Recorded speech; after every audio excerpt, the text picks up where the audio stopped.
Krah pule krokante me mjalt. Edhe pjekja është perfekte, shikoni se si ndahet mishi nga kocka. Këto krahët e pulës janë shumë herë më të mira se ato çfarë do porosisni jashtë në fast food. Plus, kur i përgatit vetë në shtëpi, kushtojnë dhe më lirë. Është ideale për mua që jam student dhe dua të kursej lek.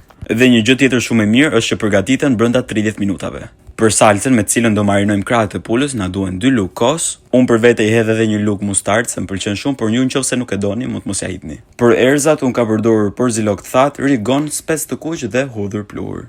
Me që këto do t'i bëjmë me mjalt, do t'i shtojmë dhe 2 lugë gjelle mjalt dhe krip sipas dëshirës. Dhe këtu kemi salcën me të cilën do marinojmë krahët e pulës. Një nga këto paketat e krahëve të pulës kushtonte 3 euro, unë kam përdorur 2, kështu që 6 euro gjithsej. Bëjni llogarit vetë se nëse do porosisni jashtë me 6 euro nuk do ngopeshit fare. I transferojmë të gjitha krahët e pulës në një tepsi me letër kuzhine dhe janë gati për në furrë në 250 gradë për 20-25 minuta. Me qëra fjala shumë për jush që i shikoni këto videot e mia, i bëni like, i komentoni, por nuk më keni akoma follow, pse nuk e shtypni butonin follow, ju lutem.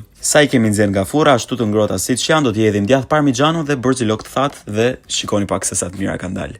Mishi është pjekur në mënyrë perfekte, shikoni se si ndahet nga kocka, edhe shija është fantastike. Dhe po, këto krahët e pulës me mjalt duhet i provoni se s'bën, sepse është një recetë shumë e mirë. Provojeni dhe pastaj do më kujtoni. Këto video dua ta mbyll duke falendëruar gjithë juve që e ndoqët videon deri në fund. Faleminderit shumë për suportin. Mos harroni të bëni like, lini një koment dhe shtypni butonin follow për më shumë video të tjera. Faleminderit, ciao.